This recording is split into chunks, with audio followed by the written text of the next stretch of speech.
Hello everyone. Today I would like to talk a little about grief, such an important feeling. It is important to bring awareness to grief. We should provide ourselves with means and to manage it and help ourselves through it.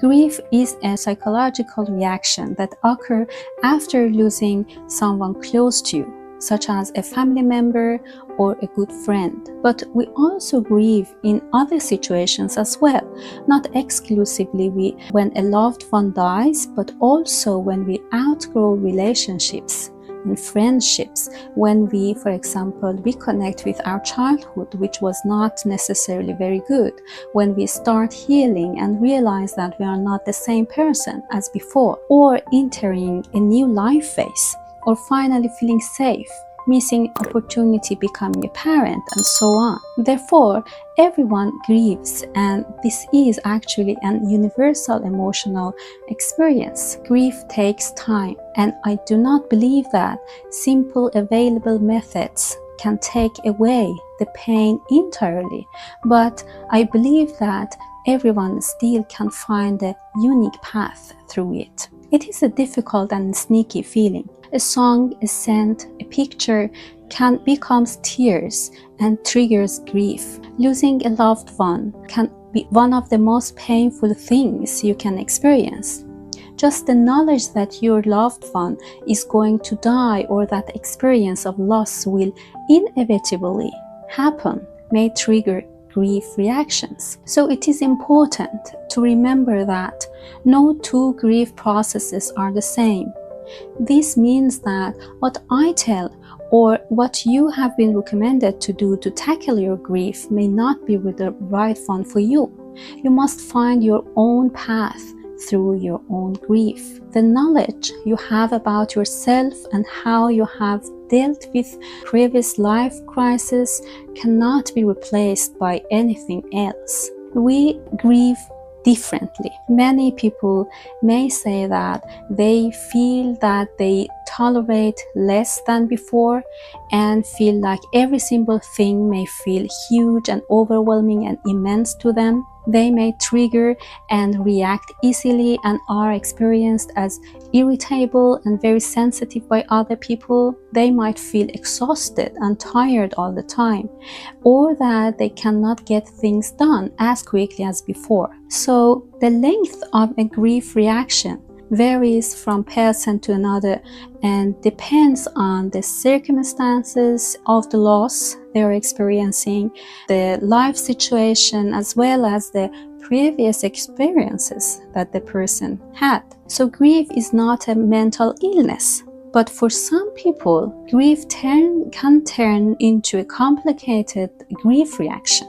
So this is more common in survivors who have experienced sudden or unexpected death, disasters, fatal diseases, and shocking happenings. So common reactions to grief include denial, not being able to accept the loss, right? It feels like it is just unreal, an uncertain future, feeling of loneliness, disassociation, numbness, more need for control, feeling disconnected from yourself and your surroundings, fear about something fatal or dangerous happening soon to your family or yourself, lack of energy and motivation to do things, bodily aches and unexplained conditions and sensations and pain, memory problems, fatigue and exhaustion, sleep problems, losing appetite, and so on. For many of us, grief and overwhelming feelings around it can trigger a trauma from our past. Then it will be much more difficult to manage symptoms because it gives you a constant feeling of being overwhelmed and confused. It may trigger a lot of intrusive pictures and memories from your previous loss, which you have considered processed, but it actually was not processed. So this may cause an inner conflict by which we at one side feel that we have to think about and care about our loss, for example, the person who has died, and at the other side we have to deal with the trauma reactions, right? So this may also result in feeling of guilt as we at some point try not to think much about reality, about our loss, and try to distance ourselves from it in order to soothe ourselves and manage our trauma responses better. So that's why many may feel that they are perhaps grieving in an incorrect way. But the thing is that there is no certain correct or incorrect way to grieve, but this is about your own unique way. A common first reaction to loss is denial. And if we do not move forward through the next stages of processing grief, it will get suppressed and unconsciously turn to danger. In the context of psychotherapy, may anger in many cases appear to be a secondary reaction or feeling to a primary one, which mostly is about sadness and grief. A general advice for dealing with grief is actually to accept that you are reacting the way you are. It is important to face your thoughts and impressions and feelings to really understand what happened to you. The purpose of healing is to gradually integrate the loss in your life, regaining control across different life areas, and reconciliate yourself to the fact that the loss has happened to me. Actually, I'm a little surprised and annoyed by the fact that it is generally difficult for people, still difficult for many people to deal with grief. I think that it is important to talk more and start normalizing about loss and grief. We are living in societies which are generally making the reality of death, losses and grief as taboo, feeling that we cannot talk about it and we have to fight it silently, or we cannot share our true feelings with others about grief, since this is perhaps not encouraged by the society, or you feel that you may ruin sense of harmony and cohesion in your family dynamics, will not be easy for you. Grief is the price you are paying for connection, attachment and love you have felt in your life. So after loss, everything feels off balance and you may get overwhelmed emotionally and psychologically. And so you need tools to tackle it, to find your own way. As mentioned, we manage grief in different ways. One usual coping mechanism is to intellectualize and make more of feeling control by thinking. So when we use too much of it and we use it as a defense mechanism, we tend to avoid from the emotional part of the reality and from the depths of the sadness that we are actually experiencing. It leads to thinking and cognitive rationalization in order to distance from feelings. So it is like not interacting with the reality of your life in a fulfilled way and just observing it without responding fully and emotionally and through a holistic lens. So if you are the type of person who uses this strategy often, it is important to take a moment to feel how you process, perceive and experience your inner world in a present moment, in your body and senses, without just reflecting and getting exclusively engaged in your cognitions. So it is about contacting your vulnerable parts in your body and soul when you relate yourself to the reality of your life and your loss. So also it is not uncommon that some people seek comfort wildly throughout life. After grief, they might find it frightening and very uncomfortable to relate to and face through difficult stuff after their loss in life, and to come into contact to reality of their life after loss. But we have to establish a balance between comforting and self-soothing experiences and uncomfortable experiences after loss in order to send our life back on the normal track and to regain our sense of meaning and motivation and to reconnect with ourselves and others in order to go ahead in our life. In psychotherapy context, it is also a common phenomenon to resist acknowledging and seeing deeply the sadness and grief inside ourselves. Instead, the person may be willing to use a temporary comforting strategy or resistance, so-called resistance, to protect himself from threatening and uncomfortable feelings. But the problem remains there, and you will make you feel stuck in a destructive loop of behaviors and suppressed emotions and feeling of chronic sadness that call and demand constantly to be seen and recognized, while your resistance and defense mechanisms makes constantly attempt to not allow them to come up and appear. Right?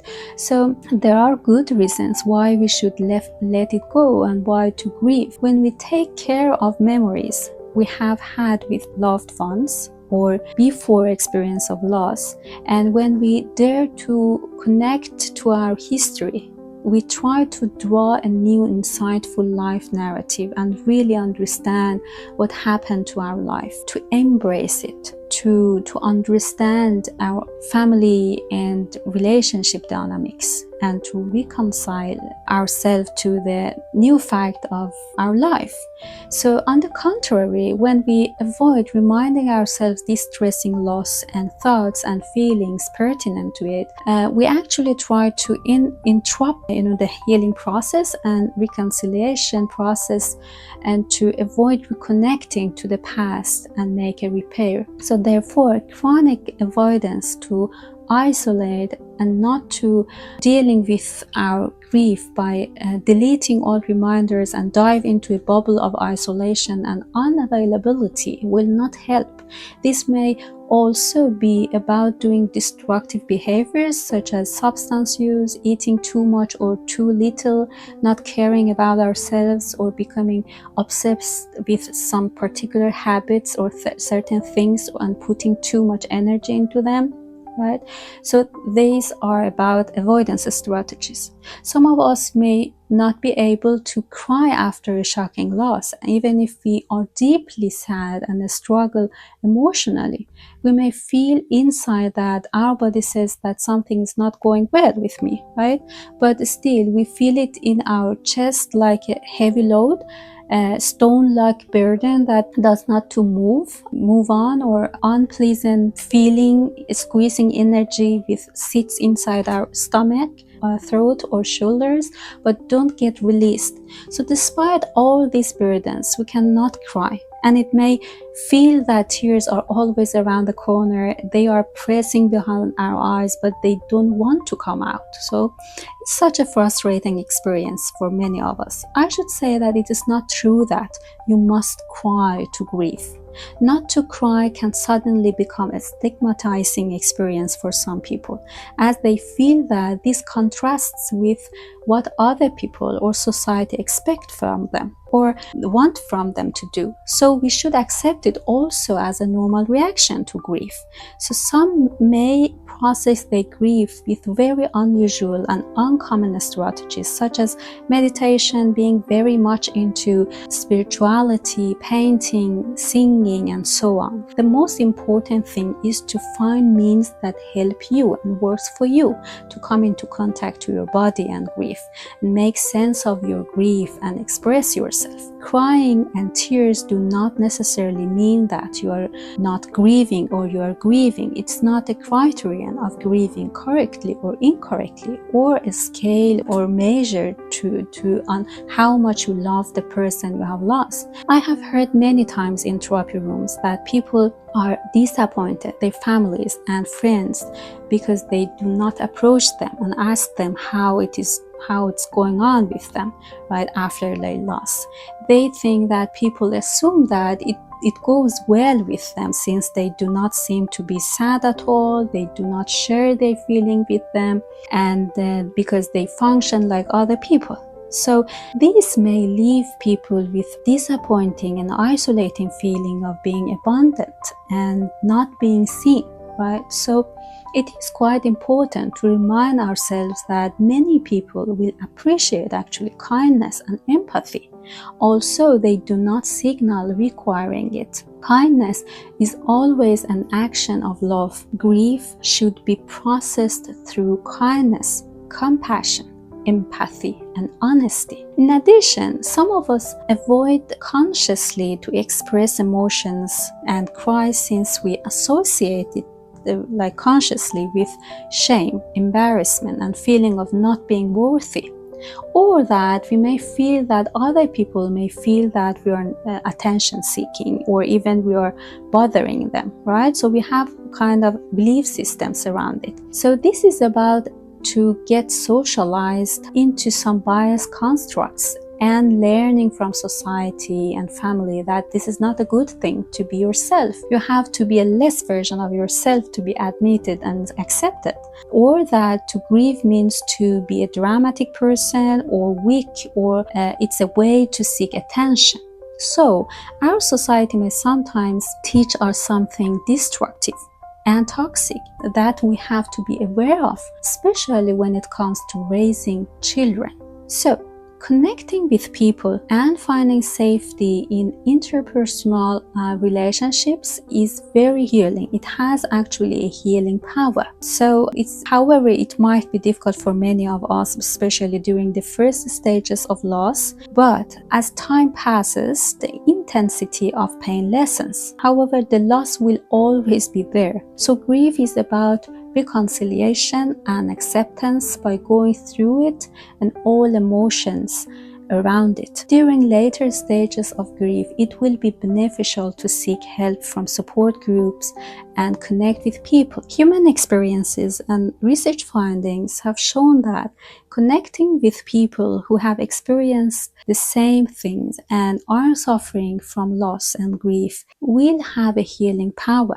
I myself believe that it is always worthwhile and valuable and healing to make the pain into something new and meaningful. Create something new and meaningful that connect your presence to your past. It's an action to create the chain of your history and facilitate integrity. This may happen through meaningful connections and surfing in an atmosphere where there are lots of common feelings, experiences, reflections, and meanings and feelings, even if they are painful. So our shared existence and feelings in one safe place that we have created by our own can help transcending and going forward to a new level of awareness and acceptance. And also, therapy can be a good opportunity always to facilitate healing and processing grief. So please know that you are doing a good job, and your grief is specific to you, and there is no certain way to grieve and expressing yourself. You have to find your own way, and every way is valuable and unique. So please keep in touch, leave a comment, and please subscribe to my channel so you can help me to keep sharing and producing these videos. Thank you very much. Take care. Bye.